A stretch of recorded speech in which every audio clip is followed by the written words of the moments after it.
Welcome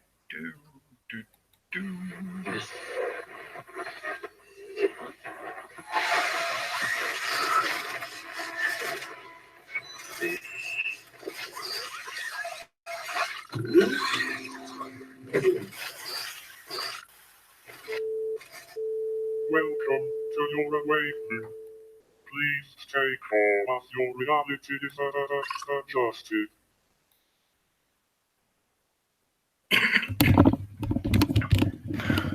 Please stay calm as I cough and put on my headset and make background noise while I'm trying to get everything set up.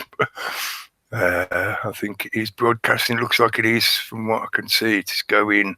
Hopefully you can hear everything all right, because I've got the page muted so I don't get any crossover. And yes, welcome, well met and greetings. Welcome back again, folks. It is another moon day, a special moon day evening, another episode of Sol Excalibre. This is number 3 of this year, because I started doing the new season kind of thing this year. So it's S2 episode 3, S2E3. If I'm remembering what I labelled it, yeah, that's right. Yeah, it is the 3rd one. I thought so. Confusing myself. Get the windows open. Got that one open. Big shout out to the Raconteurs News guys. They're just wrapping up, I think. I had to close the window down so that I wasn't dragging my own bandwidth, because otherwise it tends to make everything stutter and get worse. I mean, bandwidth's bad enough as it is now. I know the quality of the camera and whatever ain't exactly great, but it does its purpose. It does its job, serves its purpose. Lost my chat room again. There we are. Right, yes. Say hello to everyone in the chat room.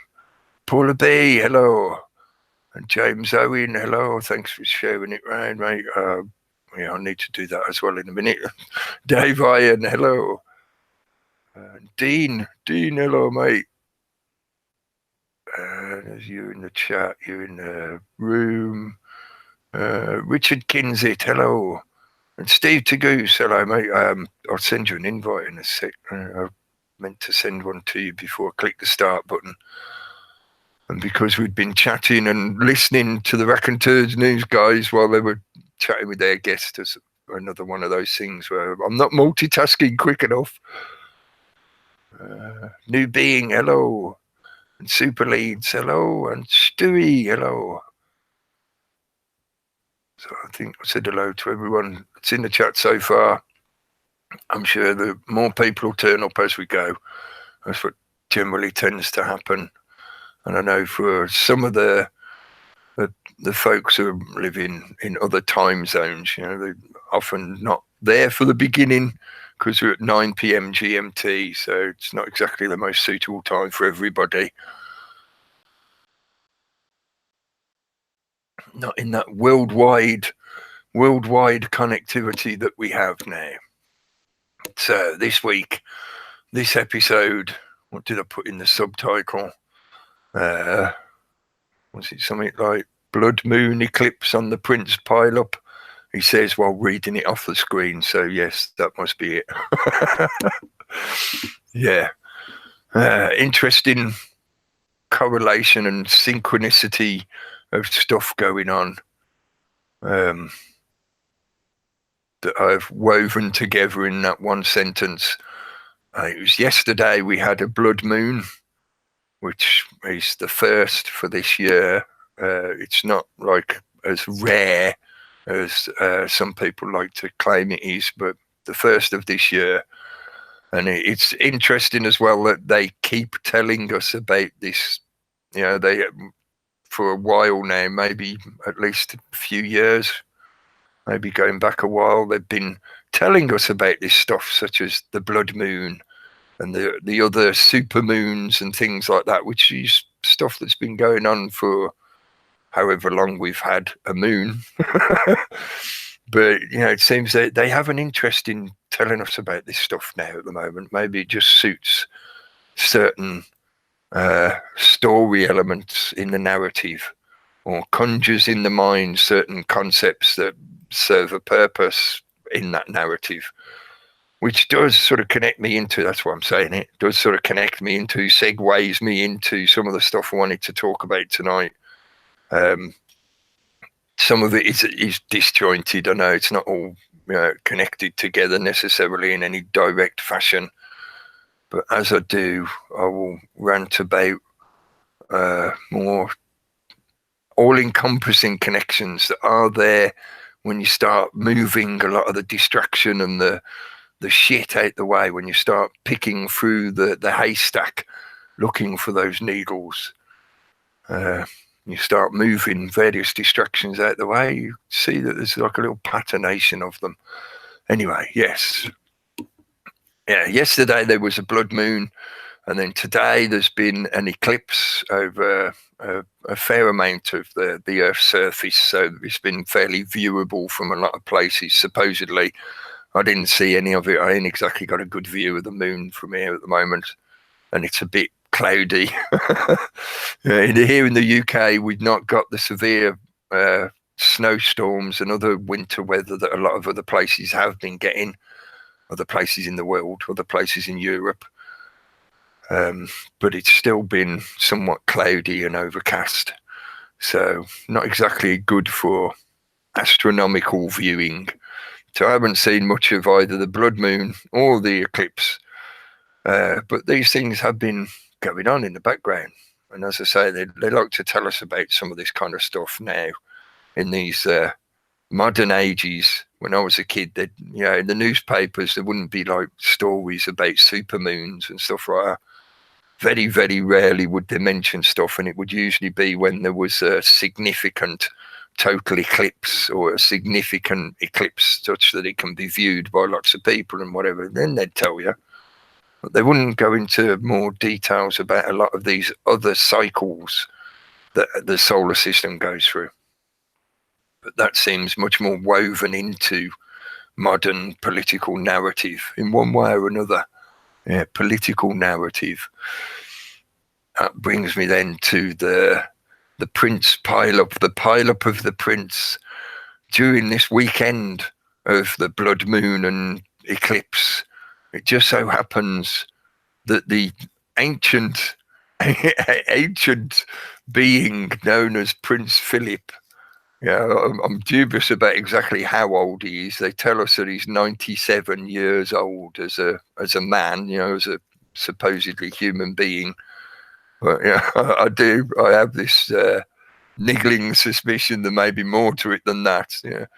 Maybe he's a lot older than that, but it's just been, slowed. His aging process has been slowed down or whatever. And there's loads of speculative conspiracy theories of all kinds to do with the royals and stuff like that. Just shout lizard people, and you get what I mean. But besides that, he's supposedly 97 years old, and yet he's behind the wheel of I think it was a Range Rover, driving around his own little fiefdom, because around Sandringham, there's a large area that is basically private land. It's part of the Crown estate and all that kind of stuff. But the roads there are all private roads. They're not public roads.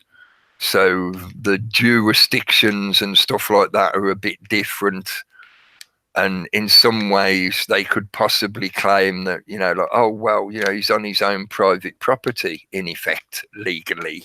So, if he has an accident, it's nothing to do with us, in terms of the judiciary or the police force or whatever. It's nothing to do with us because he's just driving around on his own property. If you've got a big enough plot of land and you decide to drive ram races round, smashing into stuff with your vehicle, that's up to you. It's your land, your property. Do what you like. You're not endangering others. But even though the roads there might not be considered public in a legal sense, there are members of the public who do live in that area and end up in a situation where, like the event over the weekend, they can end up involved in some kind of accident or traffic problem, traffic accident. Could have been other kind of situation, but you get the point. Involved in some kind of problem that's caused them injury or loss, yet they're in a situation where they're told, oh no, so you're on private land. So hang on, I live in the house down there. So at what point is this private or public, or what's going on here? Yeah. And then you can bring in all the stuff to do with whether or not those that are considered high enough up within the bloodlines of the aristocracy are basically immune from prosecution in one way or another. It would be, maybe I should say, very difficult, because some people might, argue that it's not impossible, it's just very unlikely or whatever, but it is probably highly likely that it would be very difficult to take the Queen into a court and prosecute her for whatever. Let's just suppose, let's hypothesize that she's committed some crime where there's loads of witnesses that saw her do it. She stole a can of soup in the local supermarket. Yeah? Let's suppose that's all witnessed and there's plenty of evidence to show her doing it and whatever. You try getting her into a court and prosecuted where it's the crown that she represents, because you've got to differentiate between her, the being, and the personage that is the totem for the crown estate. But it is highly unlikely that you'll be able to do anything about it, because it's that same crown above the judge's head in that court. The system of authority that grants that judge and that courtroom the authority to make judgments over others is granted from that hierarchical step down from the crown, the monarchy.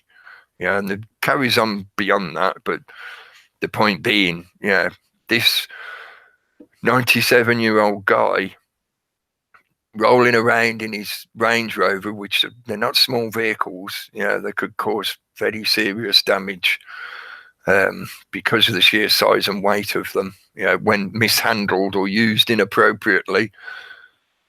And yet he's driving around, blah, blah, blah, obviously not really capable of doing what he's doing, and causes an accident. And then the newspapers are filled with all these news stories about the Prince having this accident and blah, blah, blah. Some people were injured. Could possibly been an entire setup. The whole thing could have been some kind of setup, some kind of hoax for some media propaganda reason. Possibly. I'm not confident in saying that that's what's gone on. I'm just adding it in as part of the critical thinking process of considering all possibilities. But I do wonder about the timing. Remember as well, please, that this guy was supposedly not so long ago undergoing major surgery. He's been in and out of hospitalized care and had major surgery performed on his body, supposedly. This is what we're told by the various sources that talk about this kind of shit, newspapers or whatever. And yet here he is driving around, in this vehicle, and in such that he's not really compos mentis, he's not really capable enough to actually perform the function of looking after or handling correctly a vehicle so that it does not endanger others. If he wants to endanger himself, that's up to him, but he's in a place where the situation means he's potentially endangering others. So how is he getting away with this? If it was any one of the general populace of the country that his family supposedly are the monarchs of, the UK, if it was anyone else, they would have had their license confiscated immediately. They would not have been allowed to carry on driving. They certainly would not have had another vehicle delivered to them right away so that they could get back behind the wheel again and go trolling around again. No, you would have had your license taken off you. You probably would have faced some kind of investigation to find out if you're actually still fit to drive or not. If they even give you that chance, they might just turn around and say, no, You're too old. Look at this accident you've had. You're obviously not capable. No, you can't have a license anymore. Banned. Banned due to your age and your infirmity or whatever. And I know a lot of people over the years that have had that kind of result as they've got older, as they've aged. And I think in some cases it's genuinely, it's arguable that what is said to them is accurate. They're not really capable of driving safely anymore, so it's better if they stop. So their licenses are, cancelled, and they're not allowed to get a new one. For some people, that's fair enough. As you get older, you do become incapable of doing something like that. That's just common sense. But for a lot of people, it's done before they become truly incapable. They're still perfectly able to operate that vehicle. They're safe. They know the road rules. They know how to interact with others on the road, stuff like that. Usually, as you get older, you get safer in your driving style, your driving technique, until eventually you reach that point where you are becoming incapable, and then you start to become dangerous again. But really, I'm saying this just from the point of view of pointing out the inequality, the potential injustice that is occurring. And that's just looking at it from, let's take what they're saying, what they're presenting to us as being true and accurate, the way they presented it. Prince driving along around this area that's sort of private land, has an accident. Oh dear. He himself supposedly said, "Oh, I'm such a fool." But he's basically, just picked up off the ground. The crashed vehicles are removed. He's given a new toy vehicle to play. Here you go, sir. Carry on. That is injustice. Whether the injuries were slight or minor or whatever, to me, that's not really of consequence. Of course, it would have been much more serious if more serious injuries occurred. But even in this situation where, maybe an argument could be made of, it's just a bit of whiplash or whatever that somebody's had. It's nothing major, no bones broken, nothing like that. That's beside the point. It's still a situation where if it was anyone else in that position, the outcome would differ. So therefore it's injustice because of who he is, or who he supposedly is, the role that he is fulfilling. Because just like the Queen, you've got to differentiate between the being that is, the one we know as Philip, by the name Philip, and the personage, the role that is represented in a kind of ceremonial, dogmatic representation of the authority structure. He's a flag, in effect, that represents a certain concept within that structure, within that hierarchical structure. So all that was happening over the weekend. I was sat here thinking, there's a bit of weird timing with this, the synchronicity timing of this, it happens around this moon period that we were experiencing, and they're really, straight away, it's all over the newspapers. Prince involved in crash, 97-year-old Prince involved in crash and whatever. But it's not really presented in a truly negative light. And I haven't read every article, and I haven't read the entirety of a lot of the articles. I've read snippets out of them and listened to the news reports and whatever. But it did seem to me that the reporting that was done was not really, honing in on that level of injustice. Or if they did, it was done in a quite sort of surface level of, oh, look at these silly royals who think they can get away with anything. It wasn't really bringing to the forefront the question of, like, hang on, this is an injustice. No matter the excuse of whoever family he belongs to and whatever silly uniform they're wearing, no, address the injustice here before anything else. And if you claim that you can't because of his said uniform and connections, then that absolutely has to be questioned. If you say that you can't, then that means there's a major problem here with your supposed egalitarian judicial system where everybody is subject to the law. Because obviously they're not. But the newspapers are pumping this out. They want to let all the public know. And that was then making me wonder, or bringing up the questions like, is this deliberately to stoke a certain response? Maybe that, like I say, on a kind of surface level of just sort of anti-royalist, of like, oh, bloody stupid royals, look at what they get away with. And it's almost a steam valving effect of that kind of angst against the system, the authoritarian structure, whatever. It's a good way for people to read the news article, get a bit angry, oh, tut and sigh, oh, look at these stupid royals, throw it on the pile with the rest of the papers and go back to their work, go back to their day. Nice little vent.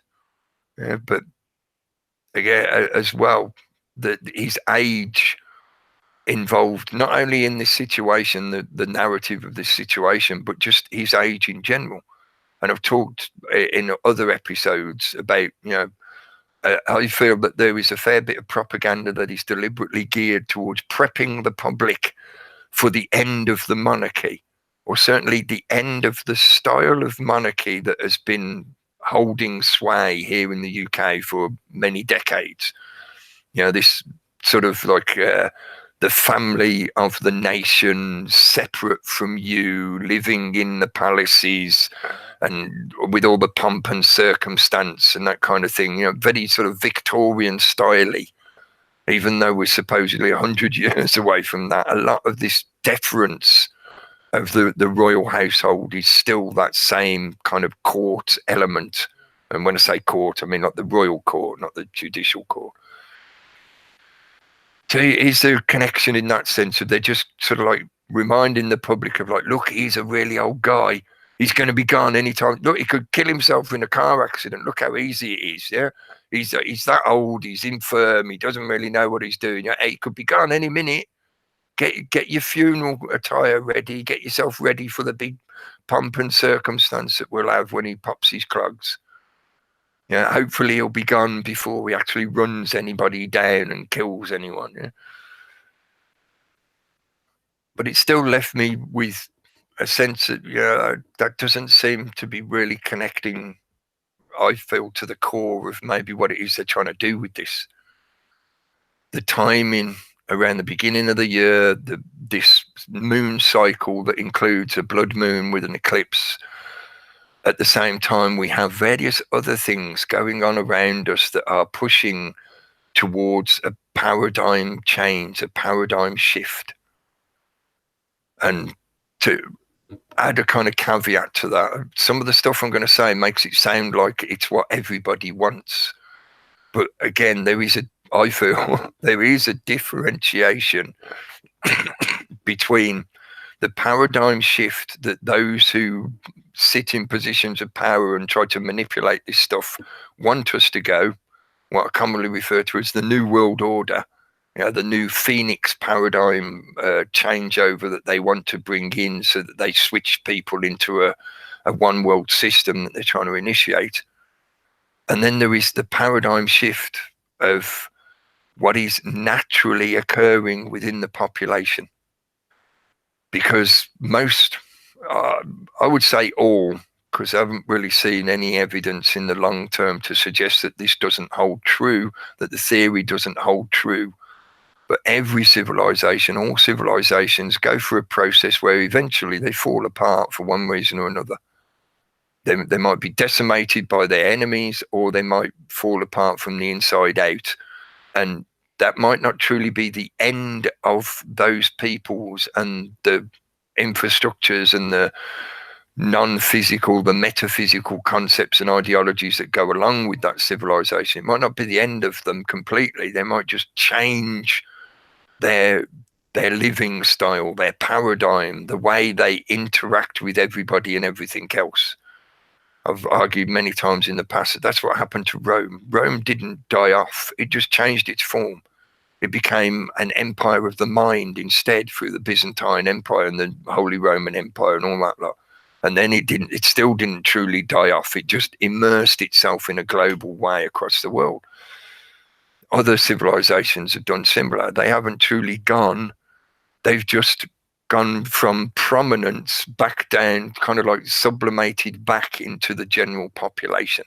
So they've not gone, they've not truly been destroyed, but their time at the head of the table has ended, and they've been moved out of that position, and somebody else has been moved in. You know, you can look at the progress of the modern world for the last few hundred years, and you can see the kind of thing that I'm pointing at. Like certain big players like the UK, America, Russia, China, you know, the big players are still there, and if anything, they're getting stronger, and the smaller ones are getting edged out, and they're slowly fading. Their borders are changing, or they're getting fragmented completely, like what they're trying to do in the Middle East. The balkanization process that Brzezinski talked about for years. They're gradually fragmenting them, and they're getting sublimated and merged into other stuff, or they're getting gobbled up by surrounding nations.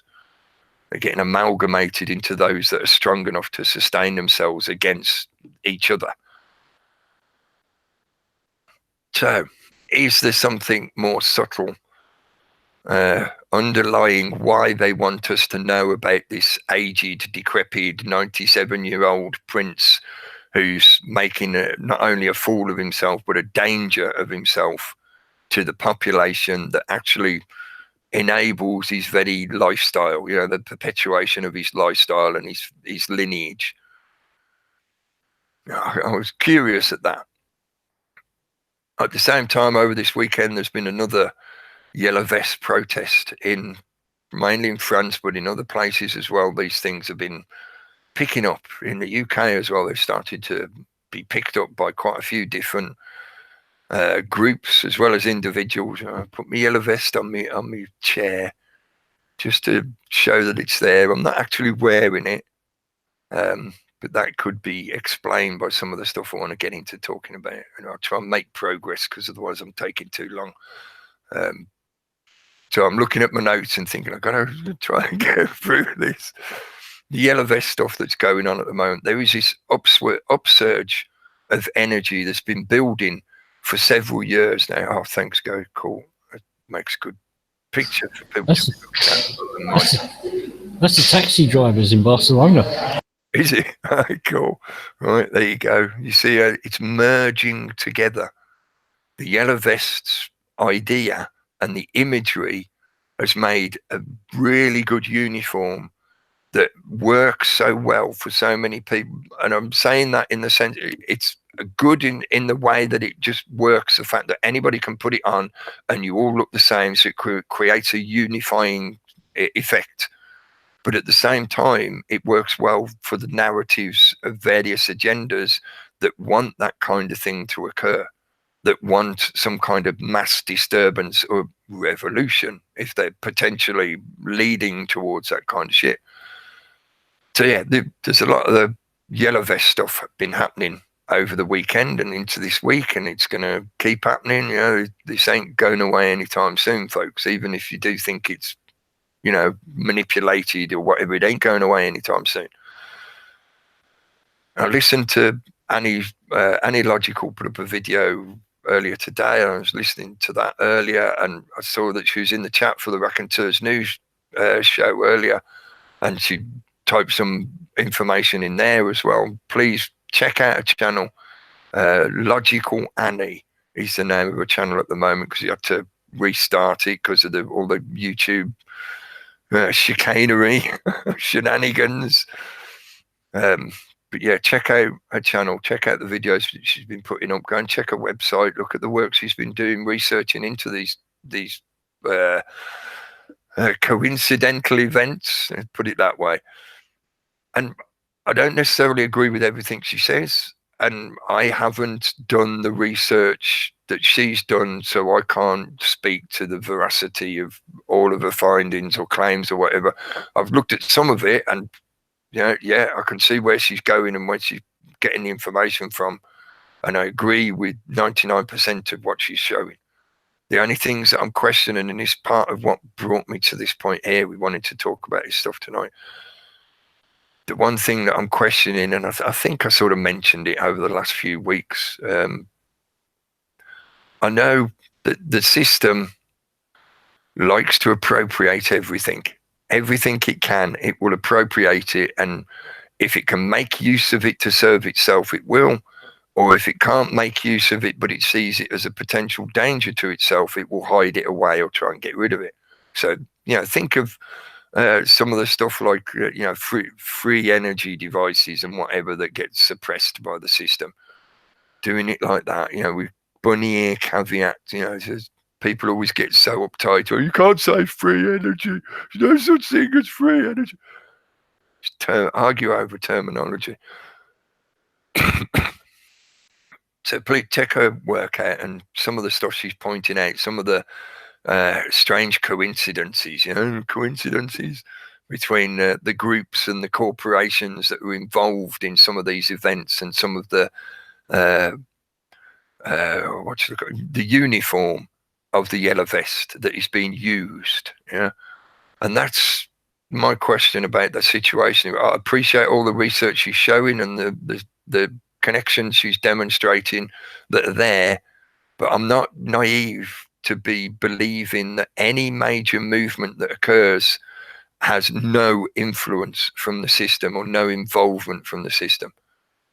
Over the years of looking at stuff to do with protests or being involved in protests and whatever, I feel quite confident of having gnosis, of seeing and experiencing how I may not necessarily be able to, give you a hard copy bit of evidence to say, look, I met this guy and I know for a fact that he was being paid by the government to do certain shit like blah, blah, blah, agent provocateurs or whatever.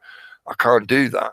But having seen the same patterns and methodologies so many times, to me, so I can't be naive and say, oh, no, they'd never do that. Oh, they don't do that.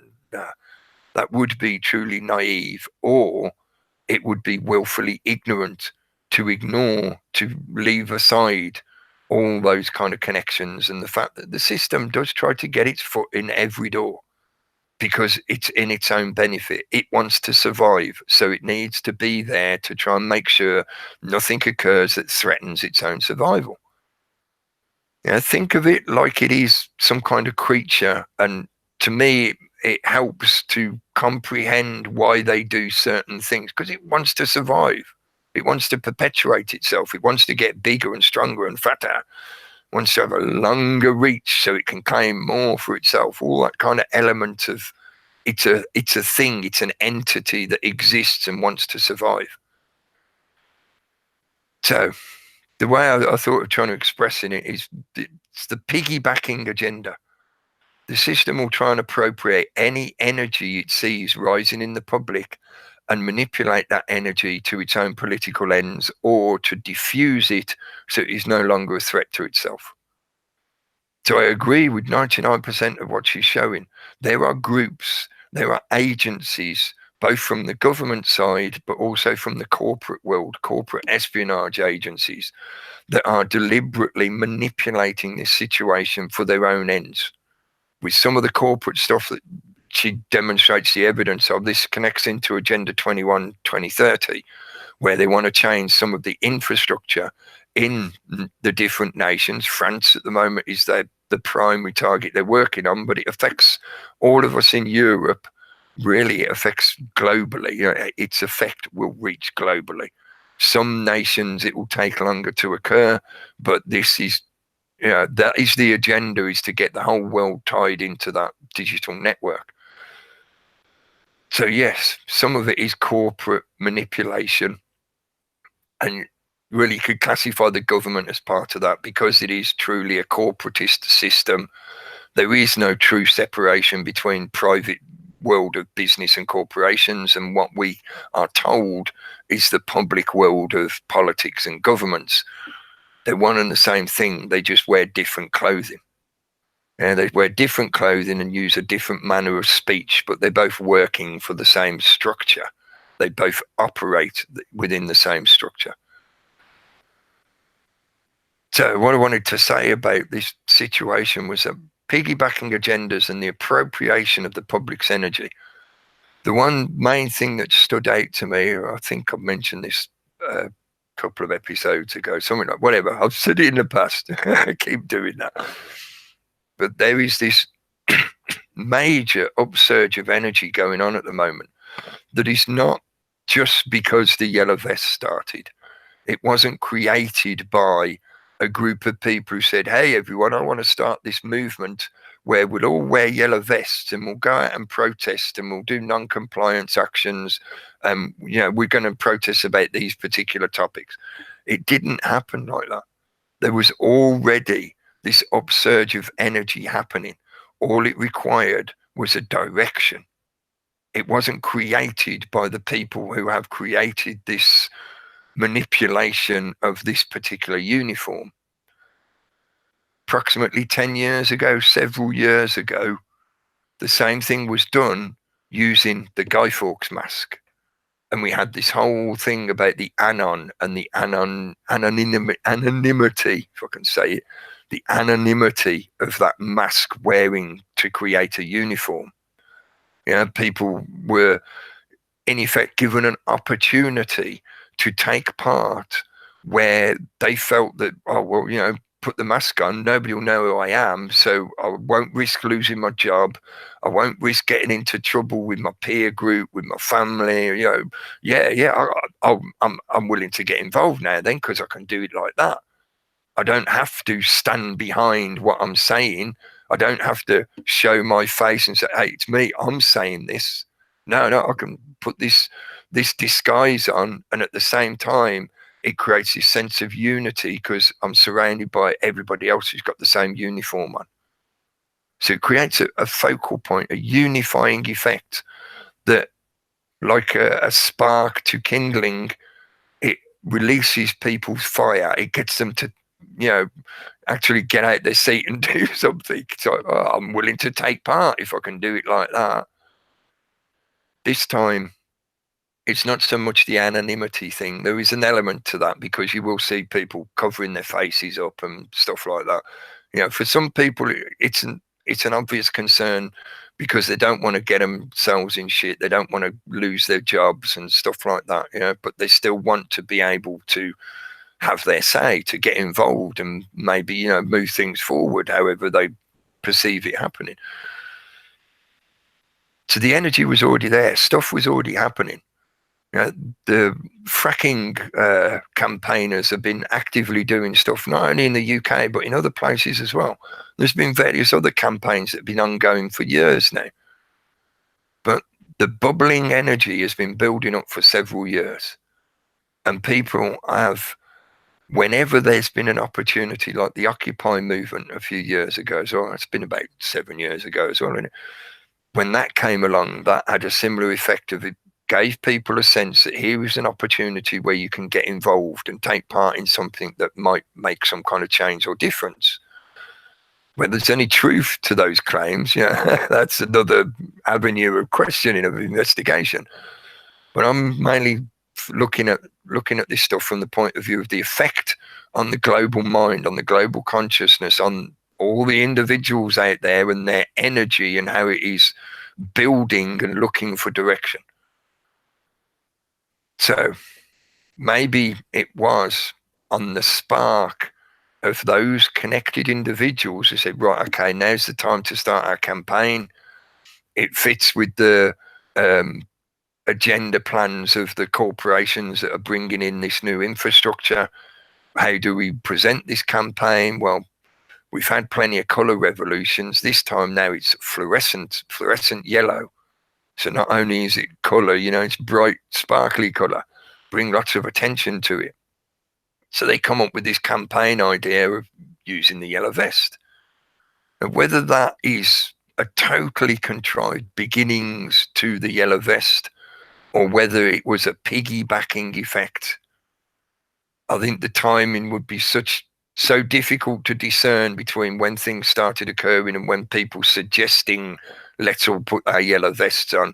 I think it's merged into a mush where I couldn't say, was it truly totally contrived by those groups, or did they happen to see some people starting to do stuff and they went, that's it. Look at them people gathering over there. Let's all get our yellow vests on. We'll use that as the galvanizing uniform to bring people together. And then we can start directing them to create this upswell. And under the cover of that upswell, is when the agent provocateurs come forward, and you get the various things like the violence and the destruction that leads towards those narratives, the agendas of bringing in this new infrastructure, as Annie was showing in her videos, in her work that she's been doing, her research. So that's the main thing I'm questioning, and I wanted to bring up. And I feel this is further evidence. It may be anecdotal evidence, but it adds to the basis of the argument, is that if this was truly a totally contrived situation where everything to do with the yellow vests has been contrived from the beginning and deliberately scripted to become what it is now, and being controlled by certain groups and power players, money interests, whatever, then I think they would have spent more effort, more time and money, because from a corporate espionage point of view, even corporate espionage is based on business practice. So, it's what is cost efficient. Is it cost efficient for us to go and smash up some toll booths so that we can then have that new infrastructure built in? Yes, it is. It will cost us this much to carry out that attack, and we'll gain this much profit. We'll be, in profit when they put in these new toll booths. Cost efficiency. I think it would still fall within their cost efficiency to make more effort to have covered up the connections and tracks of their beginnings, the connections that show the yellow vest people or groups that began pushing this as a movement to corporate entities and corporate financial groupings. I think there would have easily been within their cost efficiency to say, no, hang on, let's have a group of people who work on diffusing the paper trail that people can follow to show, hang on a minute, that guy who started that protest there, he's connected to that group there, that's connected to that corporation there.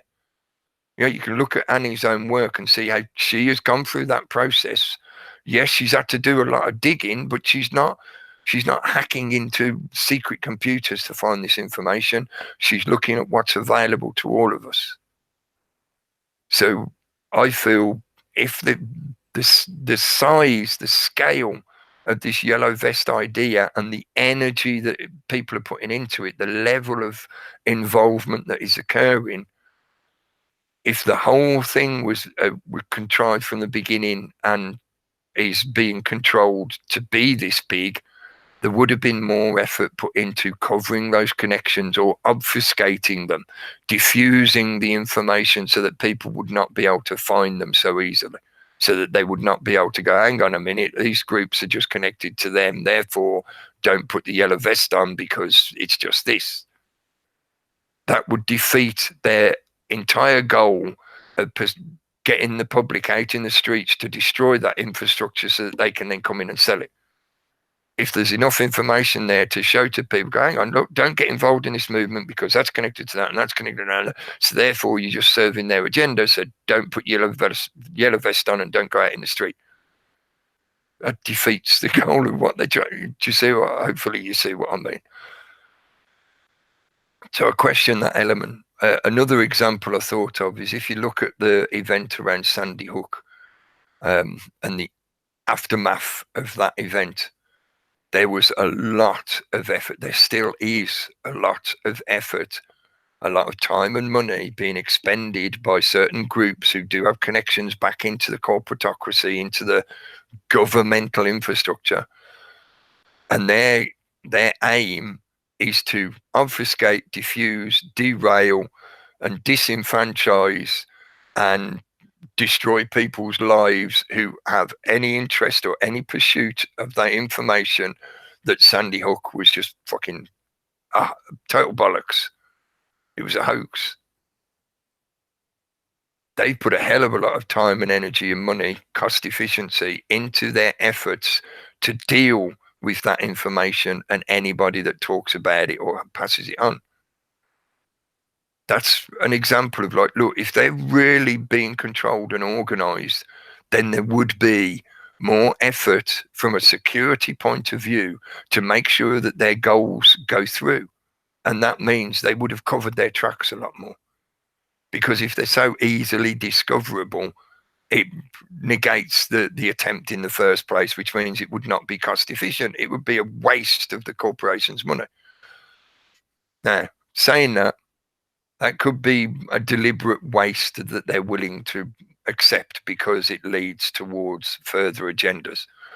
That's a possibility, but I think it still doesn't really remove or negate the evidence that there is just a sheer amount of public energy and interest in what is going on around the concept and the uniform connection of that yellow vest imagery. Yeah, that's really what it's about. It's about the imagery of what is going on here. Optics, as they say in the business. The system wants optics that make it look in a good way, shine a good light on it. So they want the agent provocateurs creating violence so that then they can naysay the protesters and say, look, they're all just dirty hippies destroying things in the streets, tell them to get a job and blah, blah, blah. Easily, to justify the status quo wanting to help you and dealing with these naughty people that are destroying shit. And for the corporations, they want the optics to look like, hey, it wasn't us. It was those people out there that smashed up all this stuff. But now we can sell you new stuff. It's brand bestest, newest digital, modern age version. It's great. It's wonderful. Everybody loves it. You want it, don't you? Not that they'd really offer in that way. You're just going to get it anyway. The sale is already a done deal with the corporatist infrastructure. So I think just the sheer scale of what's going on, to me, brings up that question of the whole thing is not controlled. Really, I'm struggling to accept that because of the scale of it, that it is all being controlled by a singular narrative towards whatever purpose, political agenda or whatever. I think they're piggybacking. They knew full well that there was this energy out there in the public. And look at what's been going on in Greece. They've been attempting to storm the parliament in Greece. Look at what happened in Paris. Once people felt the confidence to get out in the streets, they had their uniform on, the yellow vests, and then lo and behold, somebody gets a forklift and tries to knock the gates down to get into some governmental buildings. Whether they were agent provocateurs, I don't know. But the same kind of shit. All of a sudden, you open that door and give people a sense of permission to be involved in this stuff, and then boom, there's the energy straight away. There is no lack of energy. It's not like people are sort of, oh, well, I might come out, I'll come and I'll have a cup of tea and I might wave a sign for a bit and then I'm going home again. No, it's 10th week now. For 10 weeks at least, this has been building up, and it's not getting less, it's building. The momentum and the energy is building. So that makes me question. I don't think the entire thing is controlled, and I think that they open the door on something that is on a scale that maybe they didn't expect, or maybe some of the corporate elements didn't expect it, so they haven't made such effort to cover up their tracks. That one particular French company, Vinci, I might be misremembering the name. Check Annie's works. It's detailed in her videos. They obviously haven't made much effort to cover their tracks. So maybe they got a lot more response or reaction than they were expecting. And now it may have been initiated as an attempt to create a controlled movement, but now it's out of their control. Now it's in this corporatocracy space where it could serve these bigger agendas, but it's becoming a unmanageable fire.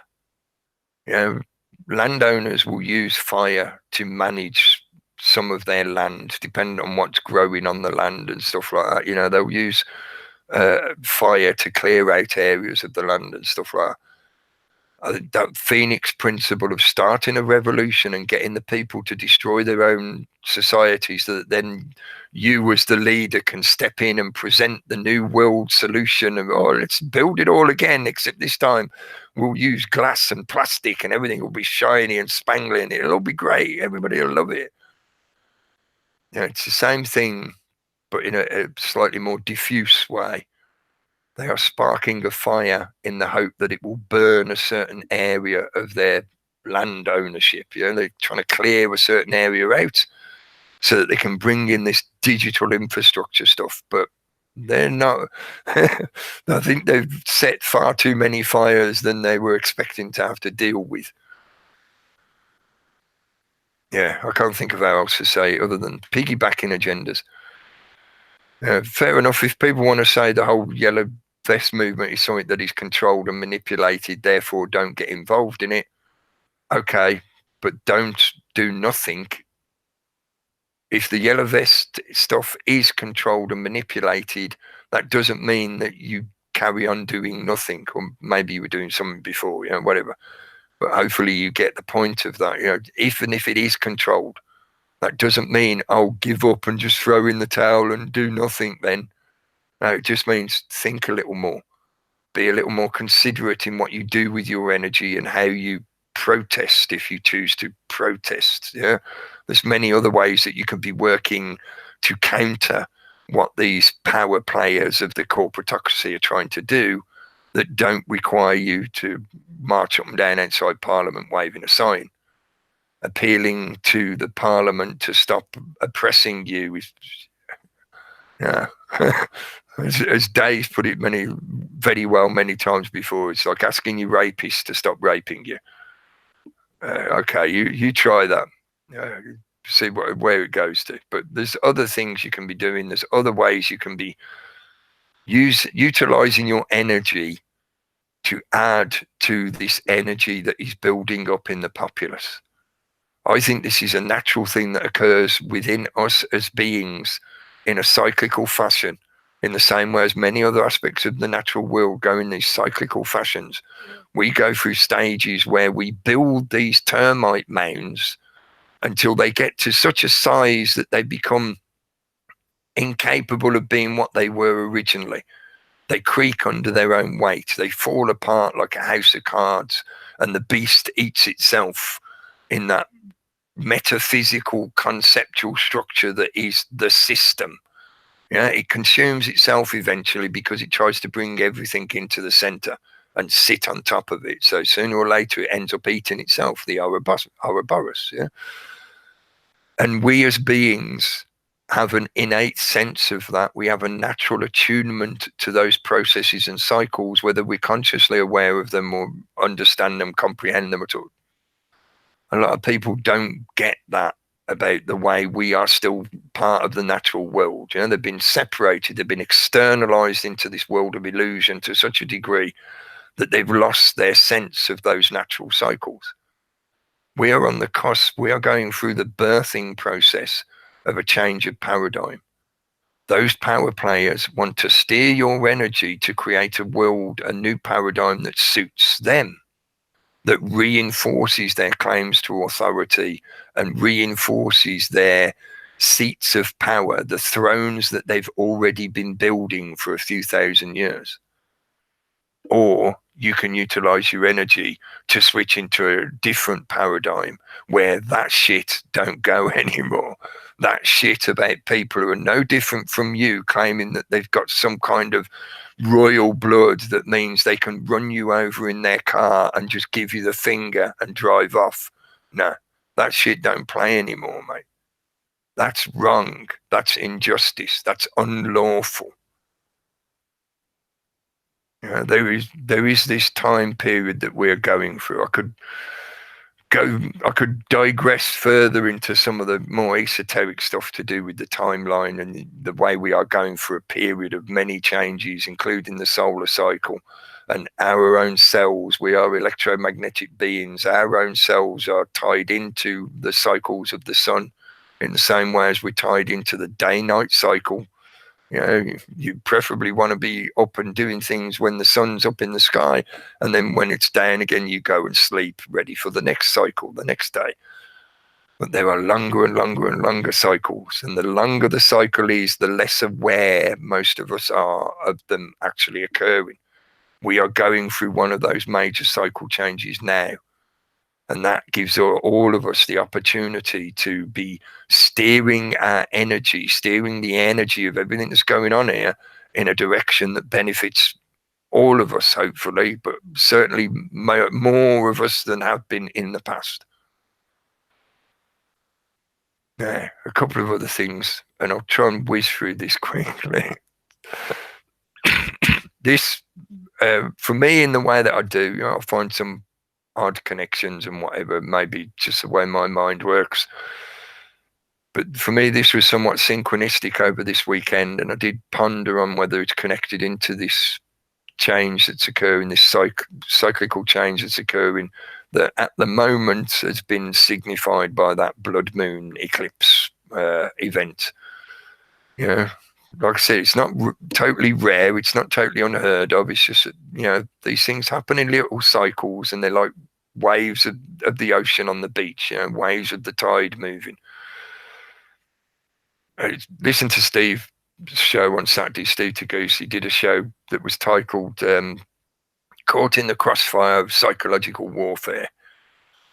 I thought it was an interesting title. Tuned in, like I most often do. I'm usually there to listen in because I like what he does. I like what he's talking about, and he plays us some good music as well. So tuned in, and I think Steve spent most of the 3 hours that he was broadcasting playing music for us, and he was taking requests from the chat, and he played some great songs.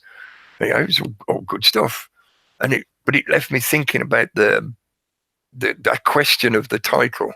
And I've got my ideas and, wonderings about why Steve did what he did, but Steve did what he did because he did what he did, I'm just looking at it from my point of view of how, for me, it connects into other stuff that was happening over the weekend and through the week. But the title, the title stayed with me, and I thought, okay, I may question whether you're caught in the crossfire, because that would imply that you're not the target of the psychological warfare. If it's a crossfire, that implies that it's other people fighting, and you're just unfortunately stuck in the middle in the crossfire. But I would argue that a lot of the psychological warfare that is going on is most definitely targeted at us. And I'm not saying us as in a grouping of me and Steve in particular. I mean us as in all of us in general. The system is utilizing psychological warfare against us constantly. It's never stopped, really. Arguably, for many centuries, it's been doing this kind of stuff in one way or another. In these modern times, it has been heightened by the rise of mass media, and now the rise of the internet and this absolute saturation of media. Now you can't get away from the constant feed of, you need to know this, you need to know this, what's the latest update on your Facebook feed, who's clicking on what, blah, blah, blah. This constant stream of, you need to look at these things that demand your attention. And every group out there thinks that whatever their chosen topic or service or product is, it's the thing that you need to pay attention to. So, if there's 7 billion people in the world, the vast majority of them, I wouldn't say all of them, because there's a lot of people like me that aren't that way inclined, but a vast majority of them will, if you give them the opportunity, want your attention. So imagine having, let's say, 6 billion. Imagine having 6 billion people all trying to Facebook contact you at the same time. So that's really what the system does now with this new modern mass media, with the reach that it has, thanks to the internet, thanks to these new devices that we have, the new technology. So there is that psych war going on. At the same time, I listened to a little video that Larkin Rose put up. If you haven't seen his channel, check him out. Larkin Rose, he does some really good videos on questions to do with anarchism and statism, and a lot of the I was going to say simplification, but that's not really accurate. That's a disservice. He's not simplifying stuff. He's just explaining it well, so that people are less likely to get lost in the is that even a word? The academically, deliberately overcomplicated specializations of political science. The vast majority of political science is just a complete and utter waste of time. It's bullshit.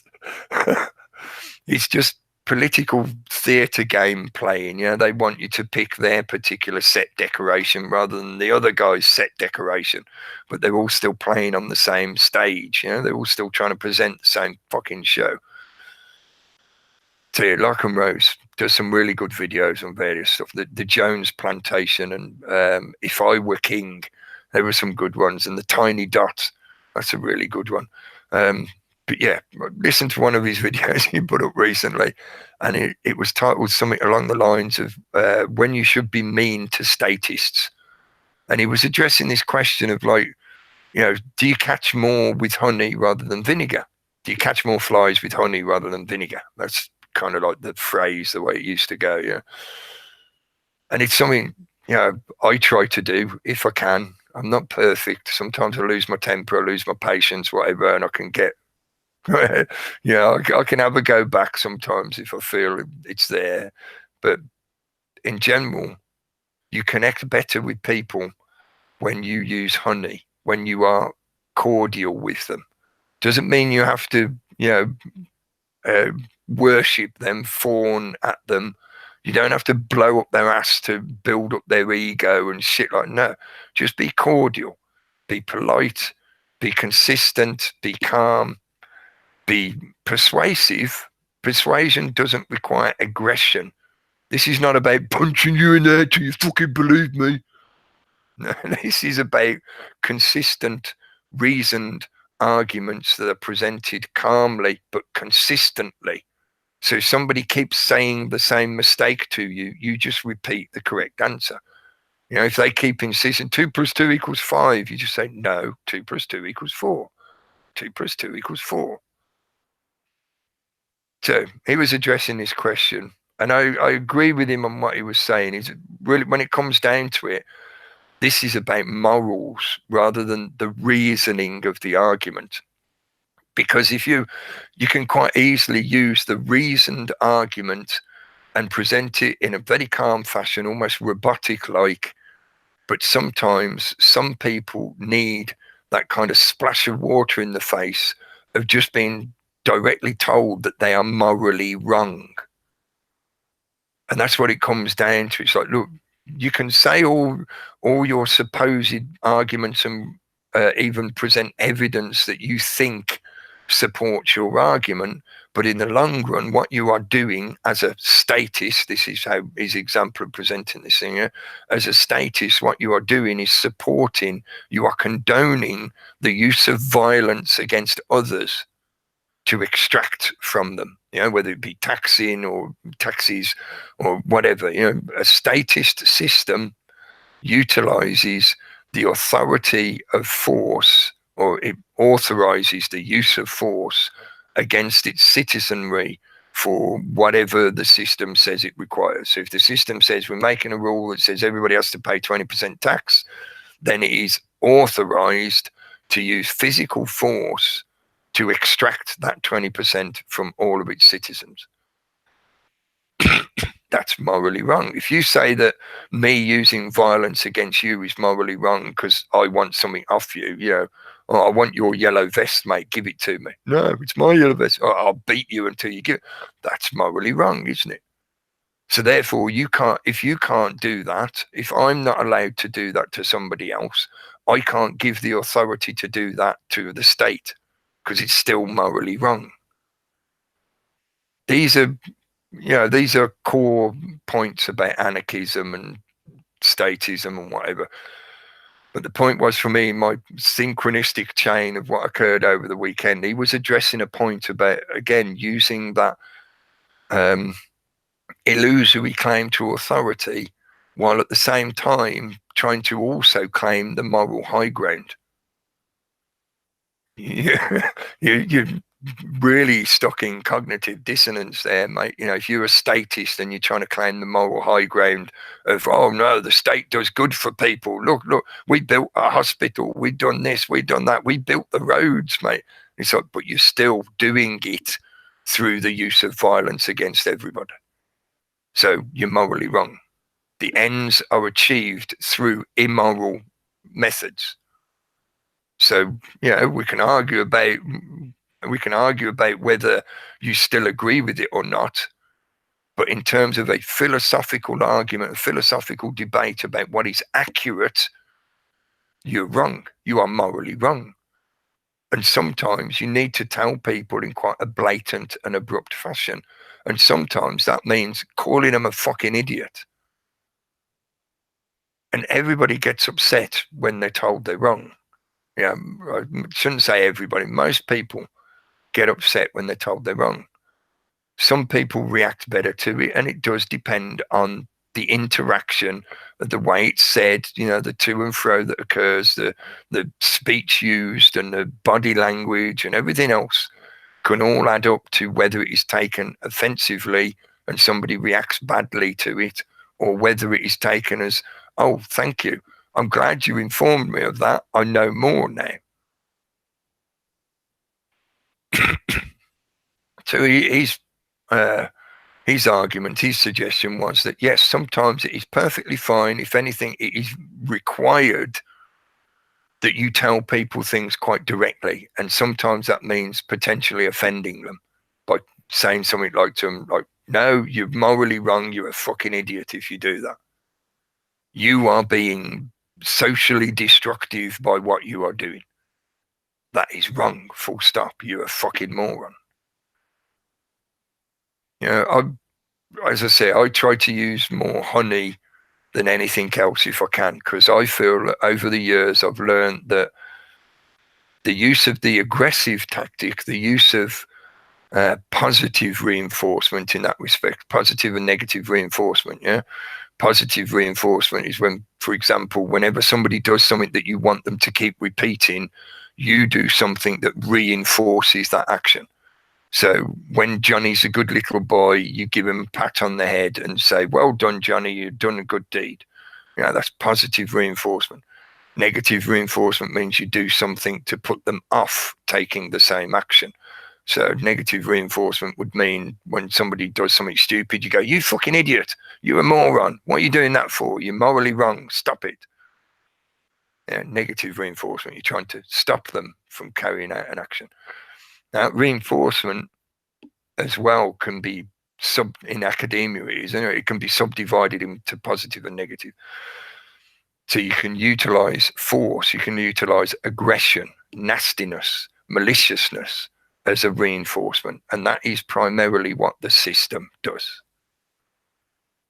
Yeah, the system uses bullying on its population. It bullies the population more than it encourages the population. I'll get a little bit more into that in a sec, but to add into why, hopefully this will make sense of why I'm saying that a lot of this was synchronistic for me looking at the stuff over the weekend. Jeff C, big shout out, Jeff C. He put up a video, I'm trying to remember the title properly, something like why bullying is good and you should support free speech. It's about a half-hour video. And he talks about some of the stuff similar to like I've just been suggesting here, you know. Bullying is an aggressive way of reinforcement. And sometimes some people need to be told they're being fucking stupid, they're being dumb. Sometimes it works better if you use the vinegar and not the honey. It's, you know, my argument with a lot of this stuff is there's a lot of nuance in this, and there's a lot of subjectivity where you can't, I feel it's not a good idea to try to base a philosophical argument in a generalism that can be applied to everyone, because people react differently, people learn differently, people have different social situations and family situations, so you can't create a one size fits all kind of argument for this. So The one, yeah, I said earlier, 99% agreed with Annie in a similar way with that particular video. I 99% agreed with what Jeff was saying, but I wanted to make more effort to talk about what are you defining as bullying, and what do you mean by the use of bullying to reinforce certain ideas and activities within others. So that cheesy phrase of use honey rather than vinegar, you catch more flies with honey rather than vinegar. I feel it has been quite well shown, and in my own personal experience, my own life experience, my family and the extended family that I know, my extended family that I have, I've seen how encouragement helps people further than negative reinforcement. If you use that kind of negative reinforcement of what would normally be defined as bullying, that has a lower success rate. And the one element that I felt he left out of his video, which I was hoping he might turn up, we'd chat about it at some point, but the element of the support network around the victim. Because the way he was suggesting the evidence to back his argument that bullying is good, in a simplified generalization, was because it helps make people better themselves. Somebody gets better because the bully has shown them something that is thought to be a flaw or a failing. So the person tries harder and improves themselves so that he can give a finger to the bully and say, hey, bully, fuck you, look at how good I am now. I've got better at what I'm doing because you told me I was shit at it. But that kind of negative reinforcement has a lower success chance than positive reinforcement.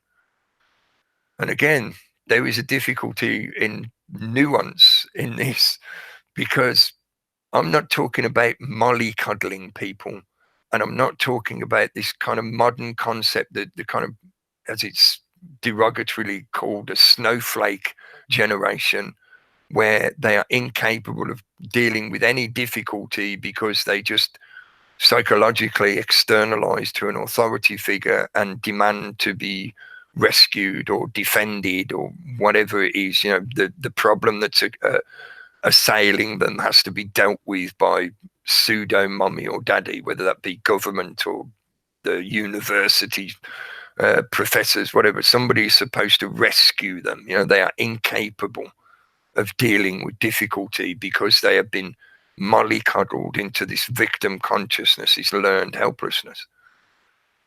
I agree with him on that. Is a lot of what's happening in society, and it's certainly being perpetuated and enabled and perpetuated by the academia, the intelligentsia demographic of our society, which is middle class and up primarily. Those who still feel that they've got a chance of the greasy pole. They're going to get the big payout any minute now, and then they'll be rich. The people that play that game. But what I'm disagreeing with him about here is that there is a nuance to that effectiveness of that kind of negative reinforcement. And at the same time, he left out of his argument the support network that exists around nearly every victim of bullying. Because truly, for the majority of people who suffer bullying, who are bullied by somebody else or many others, whatever, you don't get through it totally on your own. It's the few among us that are in a situation where they're totally on their own. They have to rely on themselves completely. So they have to bear all the psychological or physical burden of the bullying. Because, bullying can be purely psychological. It doesn't have to be necessarily physical. So there's only a few of us that go through that kind of process and survive it and better themselves, because despite the bully, they're a strong enough personality that they can get through it, and they work their way through it. They might get battered around a bit by it psychologically and physically, but they survive it, they get through it, and it makes them stronger. It makes them more capable of dealing with adversity. But for the majority of people who suffer from bullying, you make your way through it, you survive your way through it with the help of the support network around you.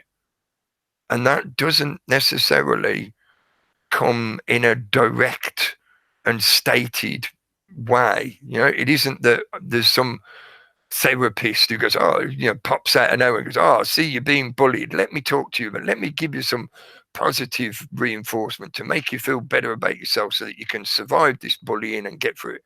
It doesn't really happen that way, does it? In my own experience, I can remember, coming home from school and saying to my mum, so-and-so's picking on me again. And my mum or my dad would say, look, you got to stand up to them. You got to tell them to F off, and if they hit you, hit them back. You got to tell them that you're not going to stand for that shit. Using different words, different language, the way they said it to me. That's basically what they said to me. So I didn't get through it totally on my own. I got through it with the help and support of the people around me. Family, friends, social group, peer group, even complete strangers. If you're somebody who's in a situation where, let's say, for example, you go to an online help group and you get help and support from that avenue. So I think there was an element that he missed out that would, I feel, make a much more a complete argument and would more better demonstrate the main thing I wanted to point out about why I wanted to talk about this stuff tonight. It would more better demonstrate how it is the system itself that propagates and perpetuates this mindset of the bully, because the system itself relies on the same mindset. It utilizes the same psychology in its claims to authority and dominance and ownership over everybody else. That's the mindset of a bully. The bully is projecting onto somebody else because he wants to own you.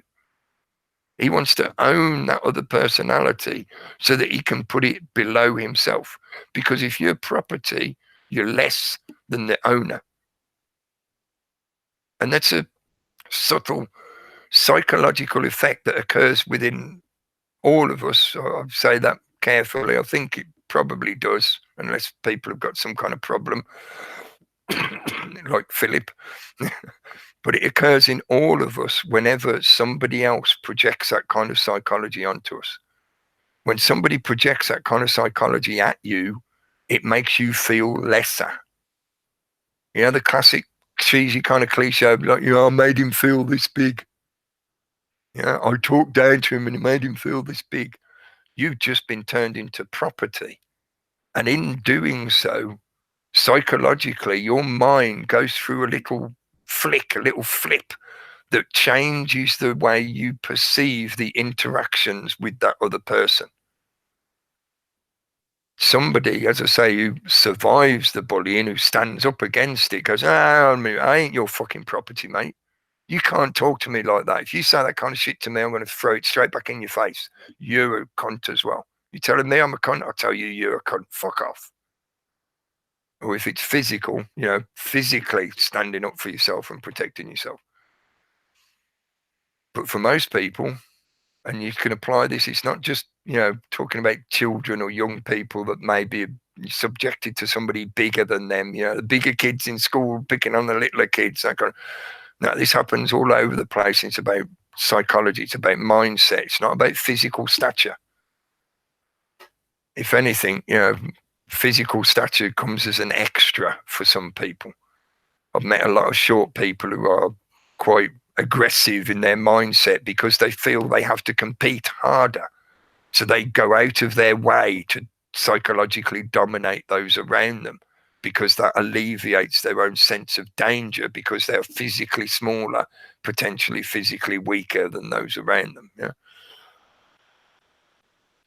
So the reason I wanted to point at this stuff is because this kind of concept to do with bullying has been appropriated to nearly 100% now. It's highly appropriated by the system because they want to present this learned helplessness, victim consciousness as a cookie cutter mindset, personality type onto the general populace, so that it has willing citizens that will willingly acquiesce whenever a authority figure expresses at them, projects at them in some kind of authoritative way.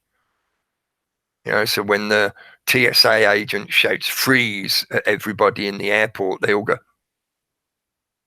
that was a test. That was absolutely a test. That was a barometer of the general populace in the USA at the time. That was a few years ago when they were doing that shit. But the concept of bullying itself, this is something as well that the system does a lot. It appropriates terminology and then it manipulates the terminology to either pollute it so that it becomes the inversion of what it once meant. Classic perfect example for that is the word anarchism or anarchy.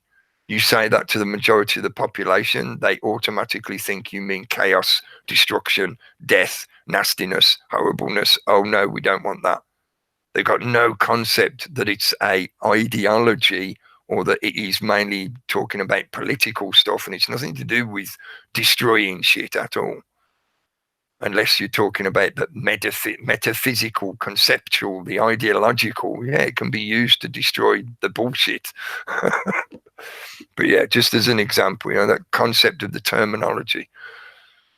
So they want to appropriate the terminology of bully and bullying so that then they can codify it into this structure that suits their new world agenda, this Agenda 21, 2030, where nobody will own anything and you and your children are property of the state. Property. Remember what I said about a bullying psychology? A bully sees you as property that he can abuse because you're just property. You're dehumanized. So don't let them appropriate it. And that's where I do absolutely agree with him. I'm not in favor of the kind of aggressive bullying used just for malicious purposes. And then, like I said earlier, that's where you get into the difficulty of the terminology itself. But I am for honest confrontation of people's failings. That doesn't mean you have to be aggressive. That doesn't mean you have to be malicious and dehumanize the other person. To me, that's what defines bullying.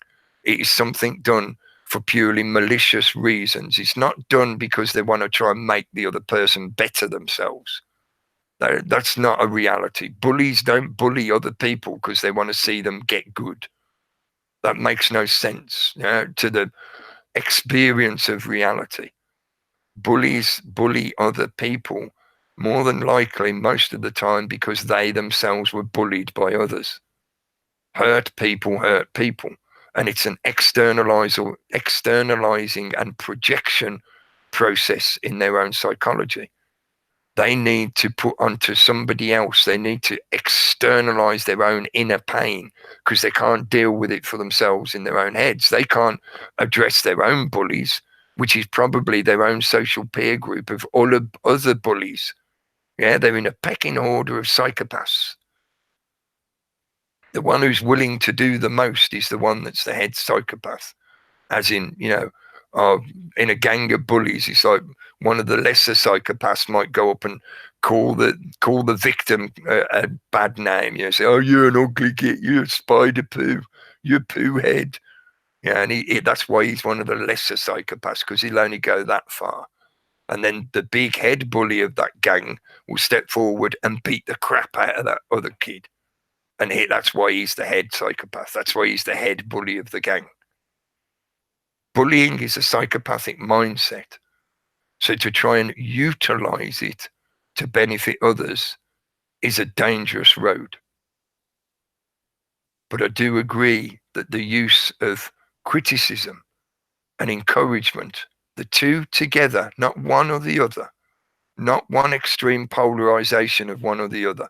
No, you don't totally mollycoddle everyone, helicopter parenting kind of thing, as they used to call it, because then that child will grow up being incapable of dealing with any adversity for themselves. They won't be able to stand on their own feet. But you also don't want to go completely the other direction, where you are admonishing and maliciously debasing the other person to try and psychologically force them to do what you are suggesting they should be doing. No extreme polarizations. It just serves the purpose of the agenda of the controlling system, where you outright utilize bullying psychology against their own population, while at the same time presenting the face of a caring counsellor or therapist. Are you being bullied at school, kids? Oh, well, phone up the child helpline. You can chat to somebody there who'll help you through it. We won't address the problems of where the bullying begins.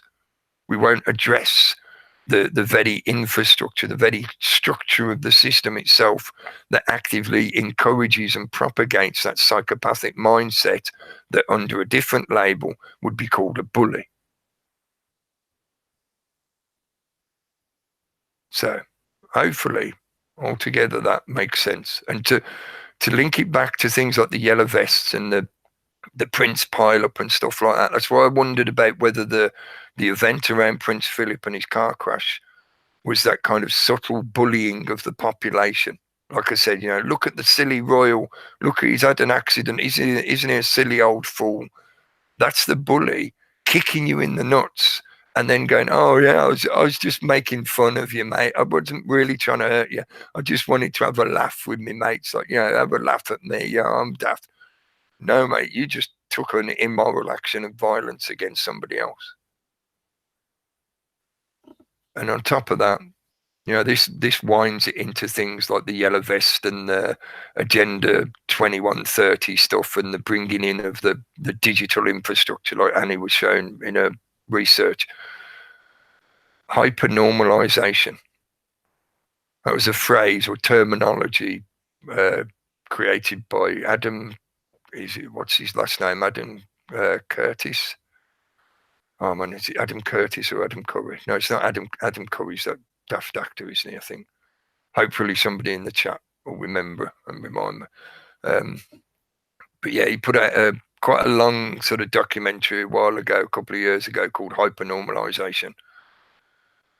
And just some of the elements that he presents in that of how this modern mass media, this is now mass media on steroids with the saturation level of the reach of modern technology, means they can normalize things so quickly that they can appropriate something like the concept of bullying and then normalizing the practice of bullying against others, even though you'll disguise it behind, I just care about you. I want you to be better than you were. So I'm going to dehumanize you to make you better yourself. Which means we're forever being pushed back down that, alleged gradient of what it is to be human.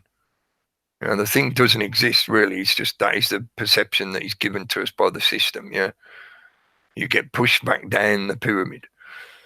So anyway, hopefully that makes sense. I'm sorry I missed. Gary had to go as well because of the timing, because I've been rattling for a while. No, good cookie, hour and a half, but yeah, well worth saying all that. It was good stuff. You know what I'm like, once I start going, I'm trying to fit together several different things, and sometimes that takes a bit of explaining so that it doesn't sound like it's just a blah, it can come across very much sometimes it's just like truth bukkake. Like there was this and there's this and there's this and and then people get lost in it then because it just becomes a noise, a white noise. No, it's good stuff though. I mean, all the stuff you mentioned there, especially with the Philip incident, Prince Philip. Yes, I think they're above it all. Who do you know that's, maybe you don't know anyone that's 97 years old, but who do you know is really old, an old age pensioner, but he's still actively driving? Why don't they give him a Segway and maybe he'll drive it off a cliff like the original inventor actually did? Yeah. It's a true story. Just so happened to be rolling along on my Segway, right on the edge of a cliff. I don't know why. I just fancied it. Oops! There we go. There we go.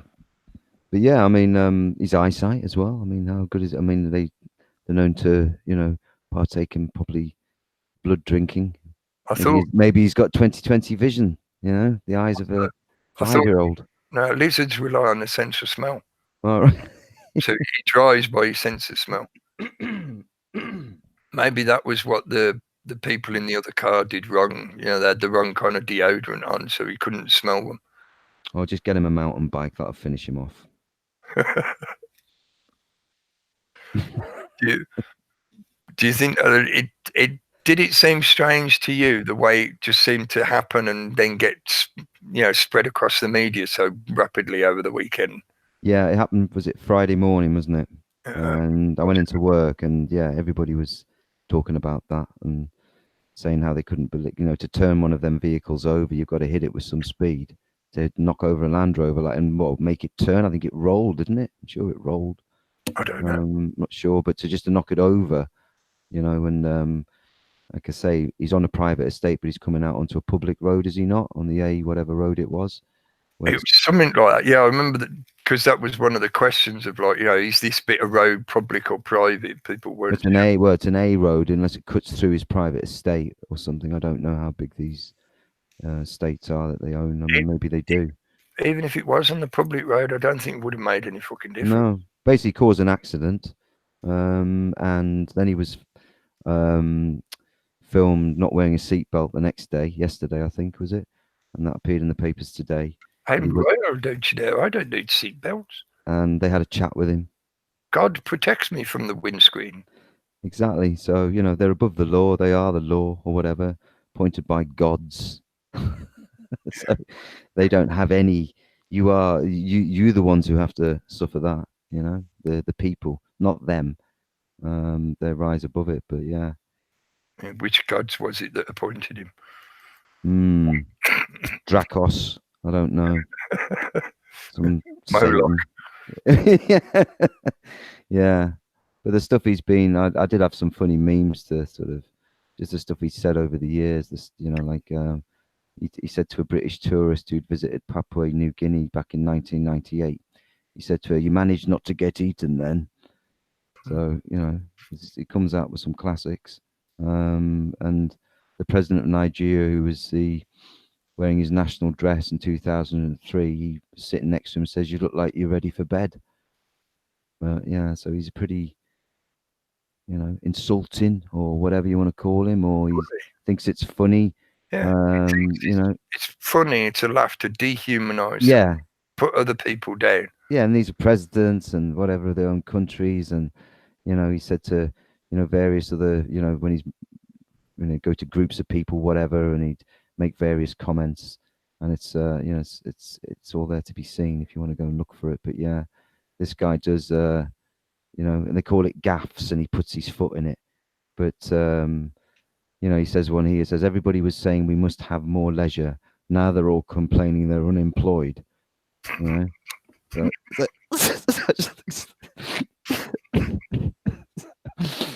But yeah, so that's how they. So you gotta laugh at the arrogance, the absolute arrogance, because if you don't laugh, what you're going to do is scream at the screen. Just punch the screen. Yeah, but yeah. So he's certainly said and more. There's loads of them. Just go and look for them. There's plenty of them there. Well, he was ever in that situation right from the beginning, wasn't he? Where he's never going to be his role was never one of any public power. He was always just like a trophy husband in a way for the Queen's role. The Queen was the monarch. He was just the husband of the Queen. Yeah. So that creates a certain sense of an environment of no purpose. He's got no reason to want to be involved in anything beneficial for the public. Why would he? Exactly. His position within the household was secure.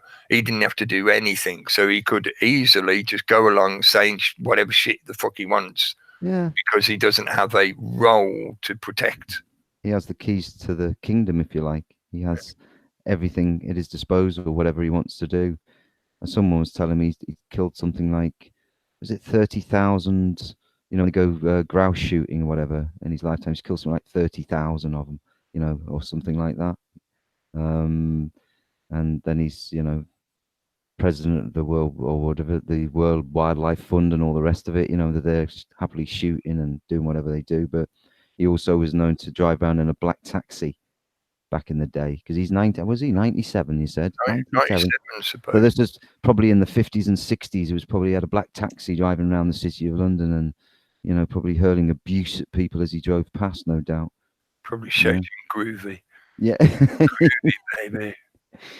Yeah, but it's interesting. Yeah, the bully thing. Yeah, I mean that's interesting. That that's the sort of way in which we've all sort of had to adapt ourselves into us, into life. So as you grow up, especially through school, and that's where you tend to meet your first kind of encounters with people who want to push you around or whatever it is. What sort of just into that environment sort of thing.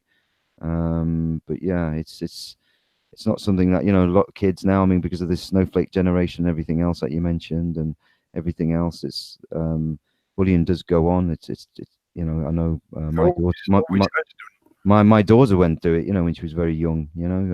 She had an experience. So it happens, and you got to deal with certain things. And like you say, it's the people around you, your family, friends, whatever that help you through that. And you're not isolated. done. And that's always been the case. They didn't need a government third party to come in and say blah blah blah. Then you can sort things out, and all the rest of it. So, but That's David, yeah, go on. That's what Jeff was saying. That's why I agree with him wholeheartedly on. They're putting out this kind of attitude, or they want people to adopt this attitude of ban bullying. You can't ban bullying.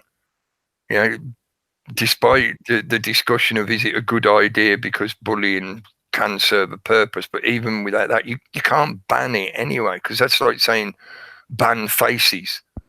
It's not going to happen. It's not practical. No, ban socializing. You can't enforce it.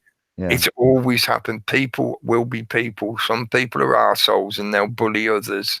So rather than trying to ban something that it's impossible to ban, instead you should be encouraging those who are victims to it to be able to deal with it and to tell the bully to fuck off and whatever. Make them stronger so that they can deal with it. That's what Jeff described quite well. He's saying stop making people weak. Yeah, it was that sort of video clip we mentioned before we came on live, and Gary mentioned it as well, about the guy, the Native American guy. Was he Native American, standing there like banging on a drum? And there was some students in America were sort of, or one in particular was standing there just in front of him, and I just caught the clip of it. I didn't see anything or what the group is, but I watched the longer version of it, and the longer version makes it a bit more obvious what was going on. And it's a PR fucking propaganda bullshit. There was a bunch of younger students who were there on a visiting tour, a coach tour thing.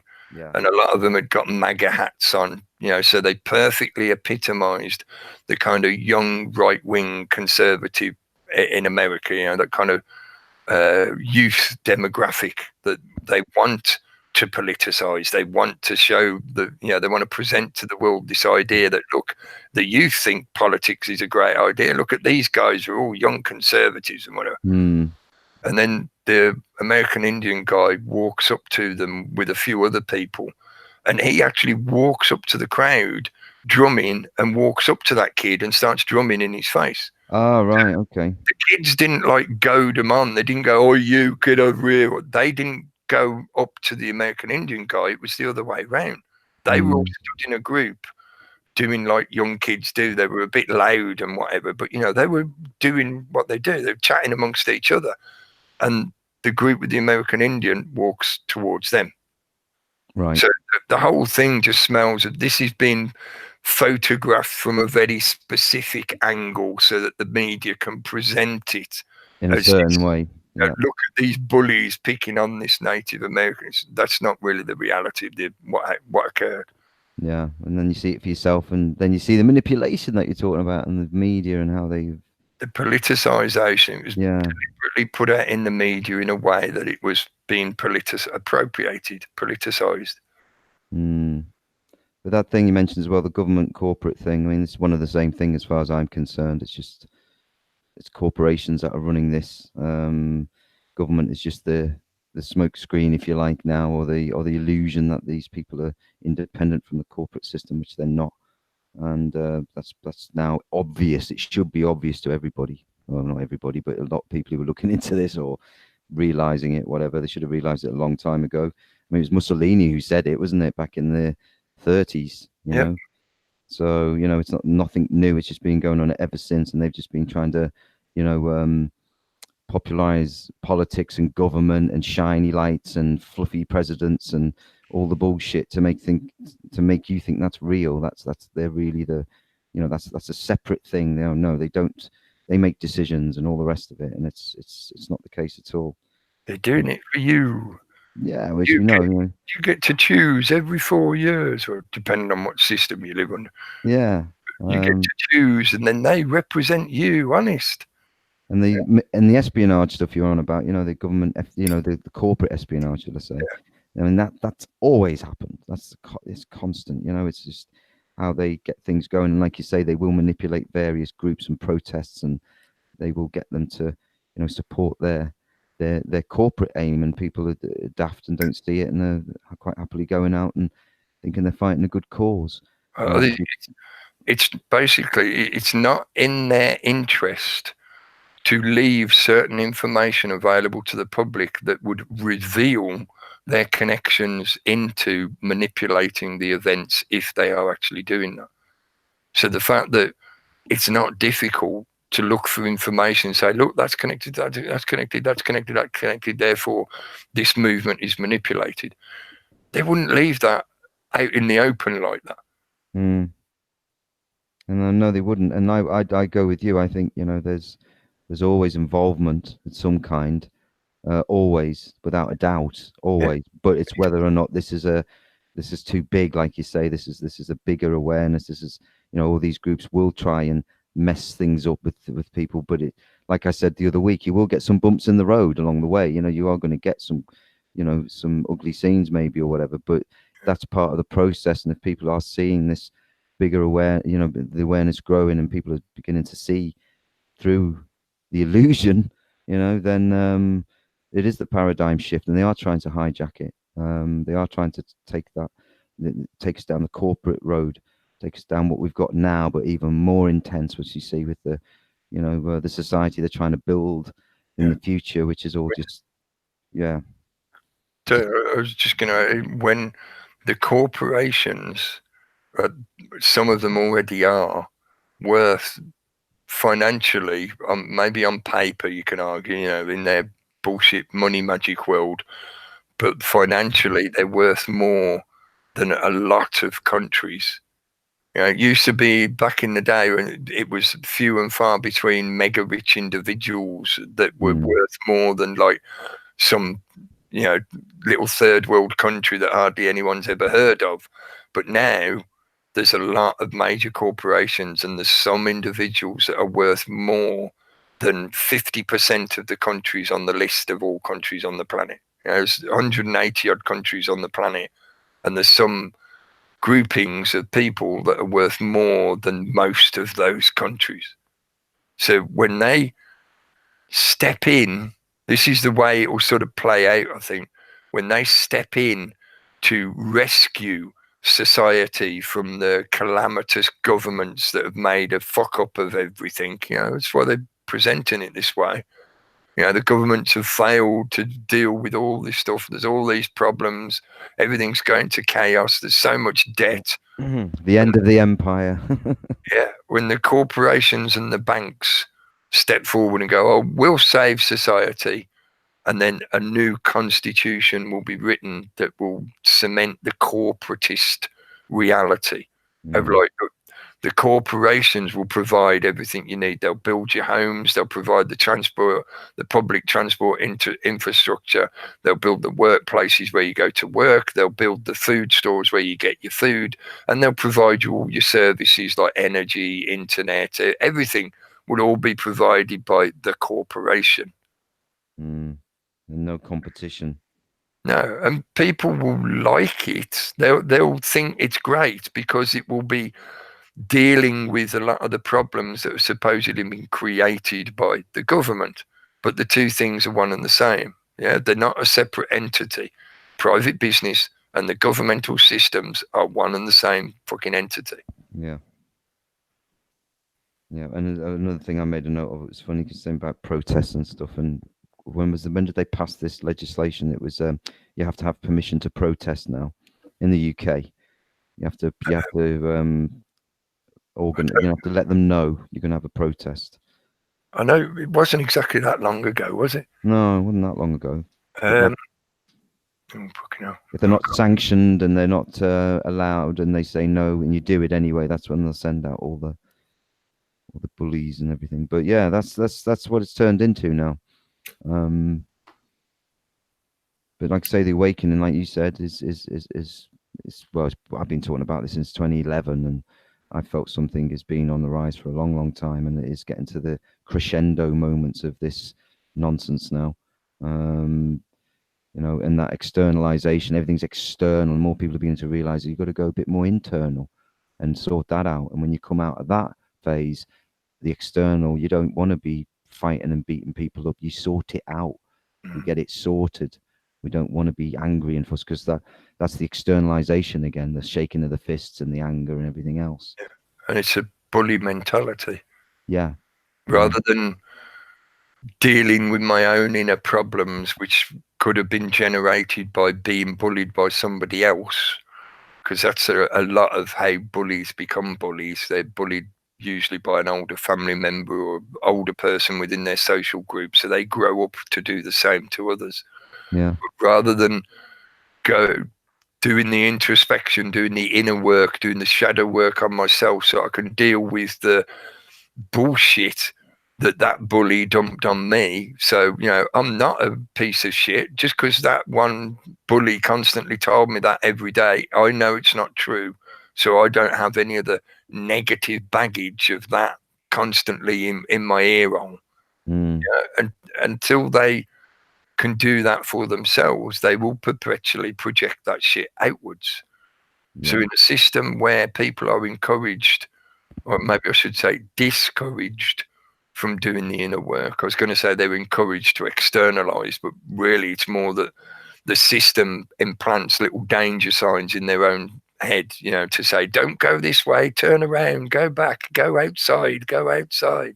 You know, as long as the system keeps perpetuating that, then it'll just keep growing more bullies. You know, the system grows psychopaths, or at least sociopaths. At the minimum, that's what a vast number of the majority are. They're sociopaths.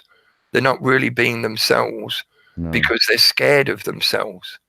So they be this pretense. They put on these masks, and there's layer and layer and layer of masks.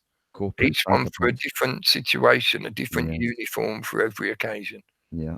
Chameleon. Yeah. That's a sociopath. Mm-hmm. You see, until, like you say, when people can start doing the inner work, and that inner work gradually works itself outwards, you know, it radiates outwards eventually as you start getting your inner self sorted out, it radiates out into your real world life. Yeah. So why do I not shave? You know, it's nothing to do with just being lazy. It's to do with fact, one, I think I look better with a beard. I've got a bit of a round baby face without a beard. Yeah. The little chubby cheeks. But it helps, you know, it extends my face having a beard. So it makes me look better. And I also feel more comfortable with it. I don't feel that I'm pretending to be something that I'm not. And that to me is the key. I gave up shaving many years ago because I thought, I like having a beard. I feel more comfortable with a beard. Why the fuck am I going through all this effort every day to scrape my face because I'm supposed to look a certain way because other people expect me to look a certain way? No, fuck them. I'm being myself. Myself is more happy and comfortable with this on my face. So fuck your shaving, society. Go away. At the same time, it was sort of a little bit of a reinforcement thing going on, where the more I was learning about the corporatist system, this was at a stage where I was a more left-leaning than anything else. You know, I was still sort of playing around in the political theatre game, but I was looking at like the big bad corporate kind of stuff, and I was sat there thinking, well, they've got guys buying all these products to do this shit, just like a woman buys all these products to do, you know, your face and creams and all moisturizers and everything else that they sell to them. And it's all just a fucking conspiracy. Like I said the other night about barbers, you know, hairdressers. It's a fucking conspiracy.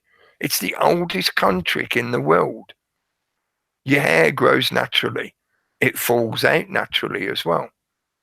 For nearly everyone out there, your hair will reach a certain length and then it will stop growing. It's not that it truly stops growing, but you get into this process where the oils in your hair act as a protection and a self-cleaning agent. And at the same time, as your hair gets too long and starts to die off, it falls out and your head grows a new one to replace it. So your hair reaches an average length.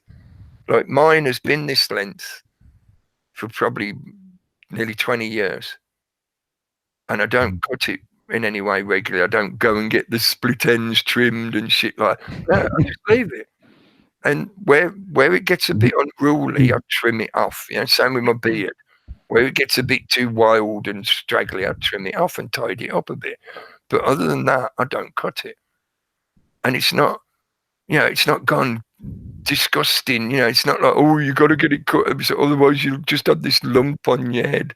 So, no, that's not true. The system's convinced you of all this shit because it wants to sell you products. Yeah, well, I agree with that because I don't use shampoo. Yeah, anything like don't that. need shampoo. No, Soap and water will do the same job. So there's no chance you're going to be doing any Vidal Sassoon products recently in the near future. It depends. If he starts doing a range of cheesecake, I might. Yeah.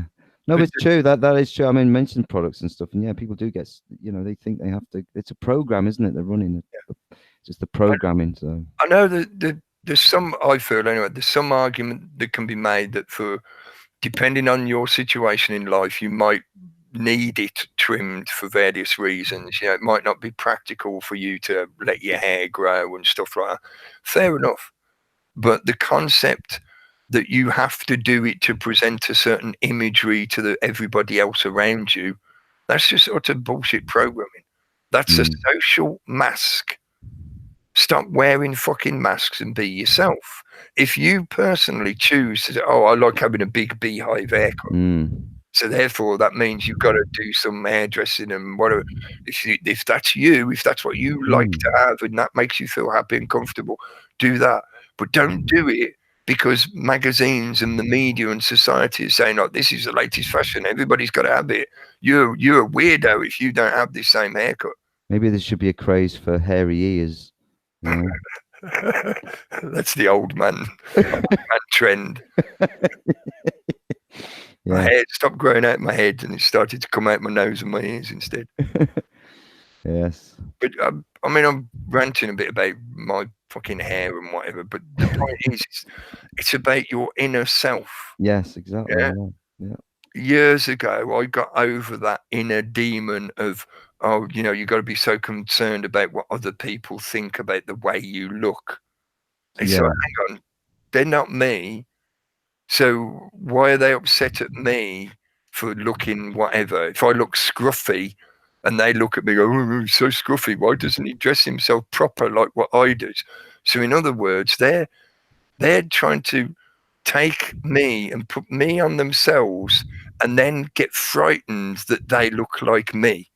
They're not me. It's me here that's looking like this. So if you think I look scruffy, I look scruffy, not you. So you don't have to be upset because I look scruffy. Do you see what I mean? Yeah. But people project that because it's a self-reinforcement of the mask that has been given them by the society they've been brought up in. Yeah. The society says if you dress a certain way, people will call you scruffy, and then nobody will love you, nobody will want to know you, and you won't be a good part of society and all this shit. Bollocks. Yeah, well, you've got to keep a multi-billion-pound fashion industry going, haven't you? So that's why they want you to keep changing, you know. Every year, well, it's more than that now, isn't it? It's probably about 3 times a year. The latest fashion trends sweep through. Oh yeah. It's, you know, all the daytime TV shows are showing the latest. This is what we think you should be wearing, and this is how we think your hair should look. You know, that's how it is. You know, people, oh yeah, that looks nice. I'll have a bit of that. Projection of those inner masks. What people are avoiding dealing with is their fear of rejection. That's all it is. It's just fear of rejection.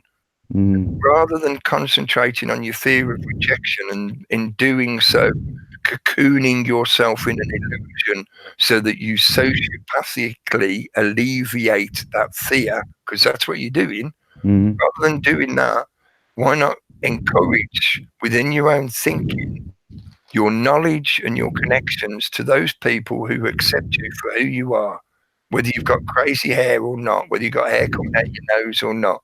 They accept you the way you are, the way you feel comfortable and happy. Yeah. And that will prove to you that all the other stuff is just an illusion. You're taking part in the theatre game of society of pretending to be somebody and something that you're not. Get rid of that illusion and you'll feel more confidence in yourself, and that inner work will start to project outwards, and you'll feel more confidence within your own life, because you're not getting concerned because somebody looks at you because they think you look a bit scruffy. Fuck them. They're living a fucking illusion where they're spending loads of their energy, loads of their money on buying all these masks and disguises to pretend that there's something they're not.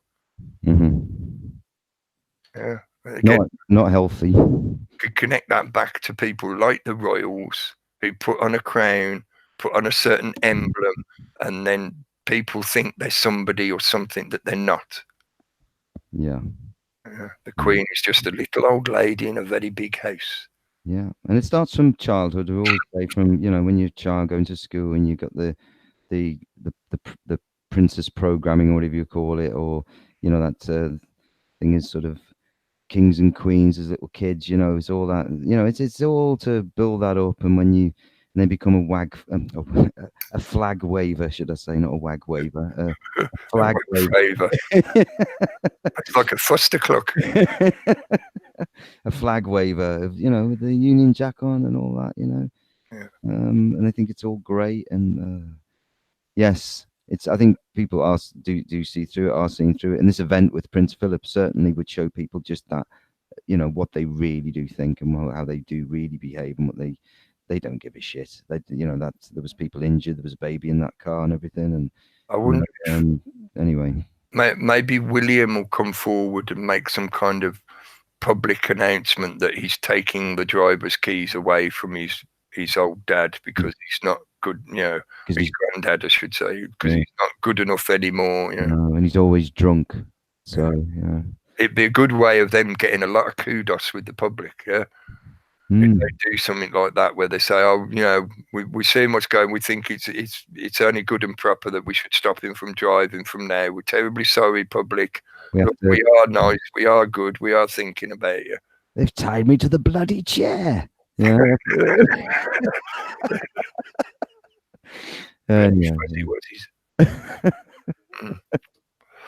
I've just noticed the time. Sorry. Yes, I'm gonna have to go in a bit. Yeah, been happily ranting away, so I'm going to wind it up there. Thanks again to Gary for turning up and not getting a chance to say bugger all. Sorry, mate. Hopefully, we'll get plenty of chance to rattle again on Wednesday. We will be back on Wednesday night on the Reality Chat channel. Yep. The Raconteur News guys, please go and check out Raconteur News. I think I saw Jason and Webby in the chat earlier. To be able to find links from clicking on their names, or look down the list of liked videos on my channel. You'll see some of their videos in there. But yeah, check them out, Raconteur News. They'll be on again tomorrow with another guest on to chat with. I'm just quickly scrolling back up the chat room. Yeah, my chat's going mad at the moment because I didn't click on it for a while and it just keeps scrolling constantly. Yeah. I was going to give us another shout out, but looking at it, there's like loads of people in there. It's whizzing past quick. Because otherwise it will take me a few minutes to work through. So I'm just going to say a big thank you to everyone that's participated in the chat. I'm just scrolling down. I can see there's a few names in there. Hello to all of you. It's going to take me a while to read through all that. Evening, Grand High Wizard. Evening, Apple Charlotte. Yeah, I'm only a wizard on weekends. I'm a wizarding on the weekends. Yeah, anyway, before I get too drawn into what people are chatting about, I could stop that. So I just caught myself starting to read everything, and he's like, no, don't start reading it now, it'll take forever. Yeah, thanks for joining in, folks. Thanks for participating in the chat. Thanks for giving us your attention for a couple of hours. Steve Tagoose will be on Saturday as well. And, don't be put off by the evidence which you will inevitably find that there is governmental or corporate or both involvement in a lot of the social movements that happen. They do that because it's in their interest. Don't let it put you off from doing something if you are so inclined.